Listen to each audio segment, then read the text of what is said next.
সুপ্রভাত বন্ধুগণ, আপনাদের সবাইকে জানাই প্রভু যীশু খ্রিস্টের নামে শুভেচ্ছা ও শুভকামনা।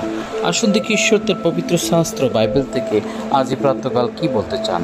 আজ এই প্রাতঃকালীন অধ্যয়নের জন্য আমরা বের করব গীত সংহিতায় 147 অধ্যায় তার 3 পদ। লেখা আছে, তিনি ভগ্নচিত্ত দিগকে সুস্থ করেন, তাহাদের ক্ষত সকল বাঁধিয়া দেন।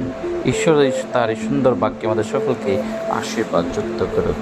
আজ আমরা পবিত্র শাস্ত্র বাইবেল যখন পাঠ করি, আমরা দেখতে পাই যে আমাদের সদাপ্রভু তিনি ভগ্নচিত্তদিগকে সুস্থ করেন। হ্যাঁ বন্ধুগণ, তিনি ভগ্নচিত্তদিগকে সুস্থ করেন এবং তাহাদের ক্ষত সকল বাঁধিয়া দেন।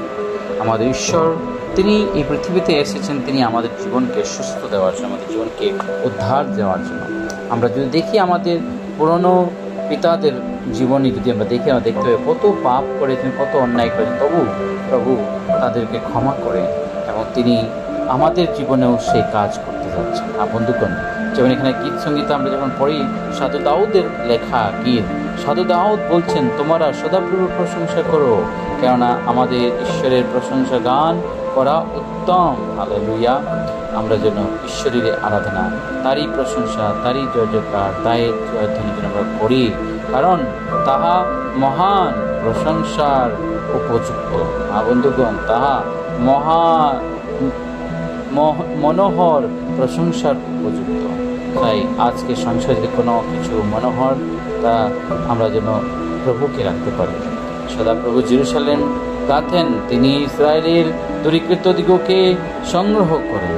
বন্ধুগণ, ইসরায়েল থেকে যারা দূরে হয়ে গেছে তাদেরকে তিনি সংগ্রহ করেন। ঈশ্বর সেই লোকদেরকে যারা প্রভু থেকে দূরে চলে যায় তাদেরকে তিনি কাছে আনার জন্য তার নিজ পুত্র প্রভু যীশু খ্রিস্টকে পৃথিবীতে প্রেরণ করেন এবং তিনি সেই ভগ্নচিত্ত দিগকে সুস্থ করলেন, যারা সম্পূর্ণভাবে এই সংসারের সমস্ত ব্যথা বেদনার মধ্যে হারিয়ে গিয়ে তারা সম্পূর্ণভাবে ওই ব্যথার মধ্যে যারা জীবনযাপন করছিলেন, তাদেরকে তিনি তাদের মন হৃদয় সকল ভগ্ন হয়ে গেছিল, সেই ভগ্ন চিত্ত অন্তঃকরণ এবং সেই চিত্তদিগকে তিনি সুস্থ করেন এবং তাহাদের সমস্ত ক্ষত সকলকে বাঁধিয়ে দেন।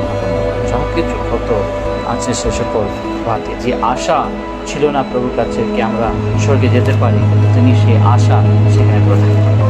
আসুন সেই আশাতে আমরা আমাদের জীবনকে প্রভুতে সমর্পণ করিয়া প্রার্থনা করি।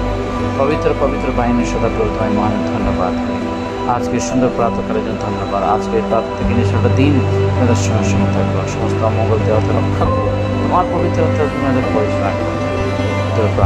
তোমার পবিত্র নাম চাই।